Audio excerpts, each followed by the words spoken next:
Hello, welcome to Market Discussion of the Day. Today, December 11, 2024, Wednesday ആണ്.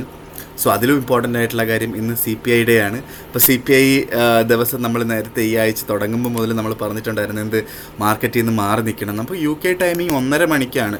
Indian timing നമ്മൾ എടുക്കുകയാണെന്നുണ്ടെങ്കിൽ രാത്രി 7 മണിക്കാണ് ഈ പറയുന്ന പർട്ടിക്കുലർ ന്യൂസ് വരുന്നത്.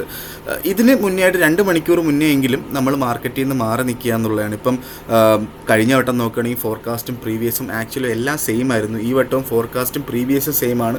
നമുക്ക് ആക്ച്വലി എന്താണെന്ന് അറിയില്ല. പക്ഷേ എന്തായാലും നല്ല രീതിയിലൊരു വോളറ്റാലിറ്റി ഉണ്ടാക്കാനായിട്ടുള്ള പോസിബിലിറ്റി ഭയങ്കര കൂടുതലാണ് CPIക്ക്. കാരണം ഈ ആഴ്ച വേറെ ന്യൂസുകളൊന്നുമില്ല എന്നുള്ളതാണ് അതിനകത്തുള്ളൊരു ഇമ്പോർട്ടൻ്റ് ആയിട്ടുള്ള പോയിന്റ്. ഓക്കെ, നമ്മൾ ടെക്നിക്കലിലോട്ട് വരുന്നതിന് മുന്നേ ആയിട്ട് നമ്മുടെ ഫ്രീ ഫോറക്സ് ട്രേഡിംഗ് കോഴ്സ് 2ാമത്തെ ബാച്ച് സ്റ്റാർട്ട് ചെയ്തിട്ടുണ്ട്. അപ്പോൾ എന്താ പറയുക, അടുത്ത ബാച്ചിലോട്ട് കയറണം. എല്ലാ 2 ആഴ്ച കൂടുമ്പോഴും നമുക്ക് പുതിയ ബാച്ച് സ്റ്റാർട്ട് ചെയ്യും. ഓക്കെ, മാക്സിമം 3 ആഴ്ചയുടെ ഒരു ബ്രേക്കിൽ നമുക്ക് പുതിയ ബാച്ചുകൾ സ്റ്റാർട്ട് ചെയ്യുന്നുണ്ട്. നിങ്ങൾക്ക് ആർക്കെങ്കിലും താല്പര്യമുണ്ട് ഫ്രീ ആയിട്ട് ഫോറക്സ് ട്രേഡിംഗ് പഠിക്കണം, വെറും 5 മിനിറ്റ് മാത്രം മാർക്കറ്റിൽ സ്പെൻഡ് ചെയ്തുകൊണ്ട് നിങ്ങൾക്ക് ട്രേഡ് ചെയ്യാൻ പഠിക്കുന്ന സ്ട്രാറ്റജി പഠിക്കണം എങ്കിൽ ഉറപ്പായിട്ടും എൻ്റെ ഡിസ്ക്രിപ്ഷനിൽ എനിക്ക് വാട്സപ്പിൽ മെസ്സേജ് അയയ്ക്കുക. ഞാൻ ബാക്കി കാര്യങ്ങൾ കോർഡിനേറ്റ് ചെയ്യുന്നതായിരിക്കും.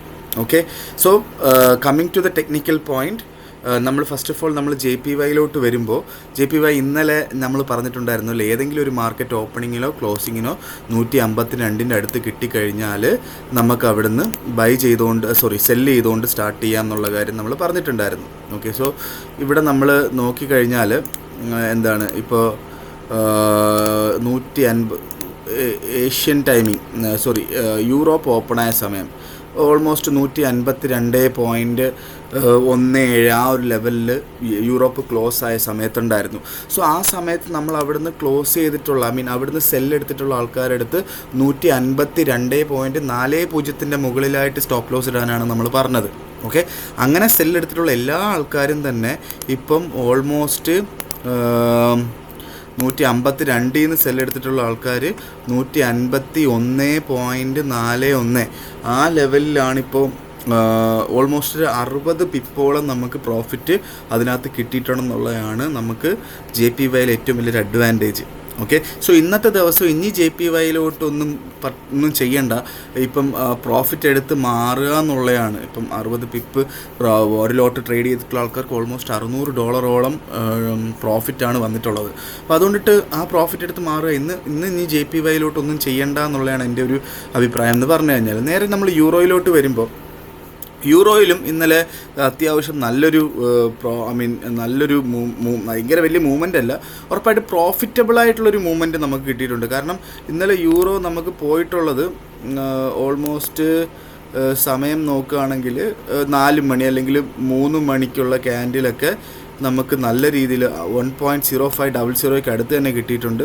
ഓൾമോസ്റ്റ് ഒരു 30 പിപ്പിൻ്റെ ഒരു മൂവ്മെൻറ്റ് നമുക്ക് യൂറോ തന്നിട്ടുണ്ടെന്നുള്ളത് യൂറോയെ സംബന്ധിച്ചിടത്തോളം അതൊക്കെ വലിയ കാര്യമാണ്. ഇപ്പം തന്നെ ആ ഒരു പ്രോഫിറ്റ് എടുത്ത് മാറുക എന്നുള്ളതാണ് സത്യം പറഞ്ഞു കഴിഞ്ഞാൽ യൂറോയിൽ എനിക്ക് പറയാനായിട്ടുള്ള കാര്യം. നമുക്ക് 1.0700 മുകളിലായിട്ട് മാർക്കറ്റ് സസ്റ്റെയിൻ ചെയ്യുന്ന സമയത്ത് നമുക്ക് വീണ്ടും അവിടുന്ന് ഒരു ബൈ ചെയ്ത് സ്റ്റാർട്ട് ചെയ്യാം എന്നുള്ളതാണ് എനിക്ക് യൂറോയിൽ പറയാനുള്ളത്.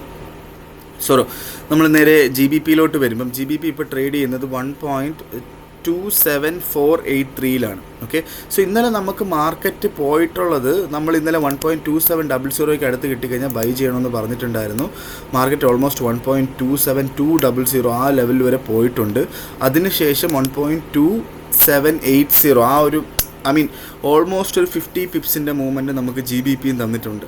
ഓക്കെ, സോ ഇന്നലെ നമ്മൾ പറഞ്ഞിട്ടുള്ള എല്ലാ കാര്യങ്ങളും JPYയിലാണെങ്കിലും യൂറോയിലാണെങ്കിലും GBPയിലാണെങ്കിലും നമുക്ക് പ്രോഫിറ്റബിൾ ആയിട്ടുള്ള ട്രേഡ്സ് ഉണ്ടായി. ഭയങ്കര വലിയ മൂവ്മെൻറ്റ് ഉണ്ടായിരുന്നില്ല, പക്ഷേ പ്രോഫിറ്റബിൾ ആയിട്ടുള്ളൊരു ട്രേഡ് ഉണ്ടായെന്നുള്ളതാണ് അല്ലേ.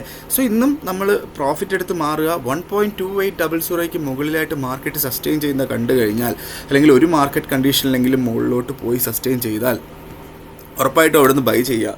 സേഫർ സോണിൽ ചെയ്യണം എന്നുള്ള ആൾക്കാർക്ക് 1.2 ഇന്ന് രാത്രി ക്ലോസ് ആവുന്നത് 1.2800 മുകളിലും, നാളെ രാവിലെ ഇന്ത്യൻ ടൈമിംഗ് 7:30 മണിക്ക് 1.2800 മുകളിലും സസ്റ്റെയിൻ ചെയ്യുകയാണെങ്കിൽ, അല്ലെങ്കിൽ 1.2820 ആ ഒരു ലെവലിലൊക്കെ ആണെങ്കിൽ നമുക്ക് ഉറപ്പായിട്ട് അവിടുന്ന് ബൈ ചെയ്തുകൊണ്ട് സ്റ്റാർട്ട് ചെയ്യാം എന്നുള്ളതാണ് GBPയിലെ കാര്യം. ഇതാണൊരു സേഫർ സൈഡിൽ പോകുന്ന ആൾക്കാർക്കുള്ളൊരു കാര്യമാണ് ഞാൻ പറയുന്നത്. 1.2760 താഴെയായിട്ട് സ്റ്റോപ്പ് ലോസ് ഇടുക.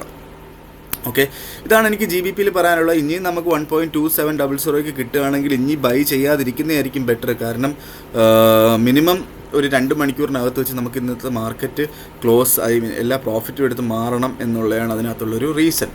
ഓക്കെ, സോ നേരെ നമ്മൾ ഗോൾഡിലോട്ട് വരുമ്പോൾ ഇന്നലെ ഗോൾഡും നമുക്ക് നല്ല പ്രോഫിറ്റ് തന്നിട്ടുണ്ടെന്നുള്ളതാണ് ഏറ്റവും ഇമ്പോർട്ടൻ്റ് ആയിട്ടുള്ള കാര്യം. കാരണം ഇന്നലെ നമ്മൾ ഗോൾഡിലെ കാര്യം നമ്മൾ നോക്കുകയാണെങ്കിലും ഈ ഒരു ക്യാൻഡിൽ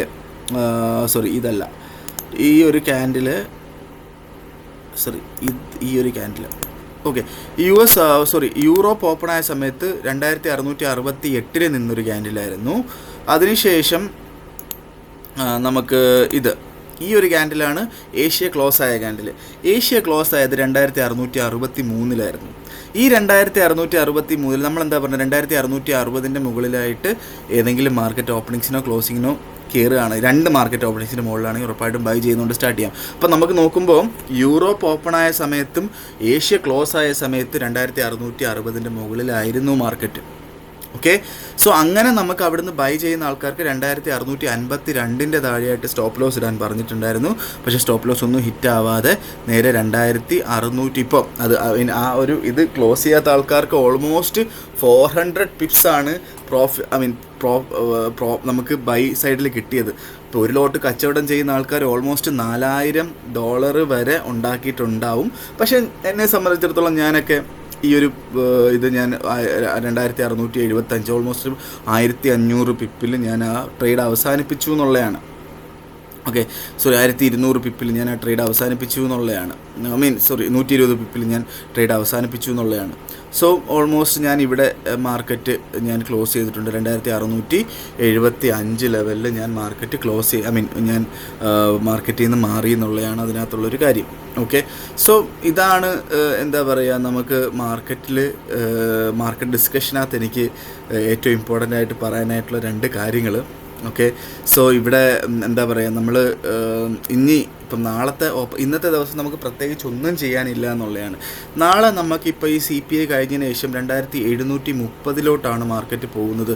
അതിനുള്ള പോസിബിലിറ്റി കൂടുതലാണ്. കാരണം യൂറോപ്പ് ഓപ്പൺ ആയപ്പോഴും ഏഷ്യ ക്ലോസ് ആയപ്പോഴും 2680 മാർക്കറ്റ്. 2680 ഉറപ്പായിട്ട് ഒരു സപ്പോർട്ടായിട്ട് ആക്ട് ചെയ്യും എന്നുള്ളത് 100% ഉറപ്പായത് കൊണ്ടിട്ട് CPI കഴിഞ്ഞതിന് ശേഷം 2670 മാർക്കറ്റ് എങ്കിൽ നമുക്ക് അവിടുന്ന് നാളെ സെല്ല് ചെയ്തുകൊണ്ട് സ്റ്റാർട്ട് ചെയ്യാം. നേരെ മറിച്ച് താഴോട്ടാണ് പോയത് 2645 2630 ലെവലിലാണെങ്കിൽ നമുക്ക് അവിടുന്ന് ബൈ ചെയ്തുകൊണ്ട് സ്റ്റാർട്ട് ചെയ്യാം. അപ്പോൾ ഈ ന്യൂസുകൾ വരുമ്പോൾ നമുക്ക് മാറി നിന്നാലുള്ള ഗുണം എന്താ അറിയോ, നമുക്ക് നാളത്തെ ദിവസം അല്ലെങ്കിൽ മറ്റന്നാളത്തെ ദിവസമൊക്കെ വലിയ ഓപ്പർച്യൂണിറ്റീസ് 100% ഉറപ്പുള്ള ഓപ്പർച്യൂണിറ്റീസ് നമുക്ക് മാർക്കറ്റ് തരും.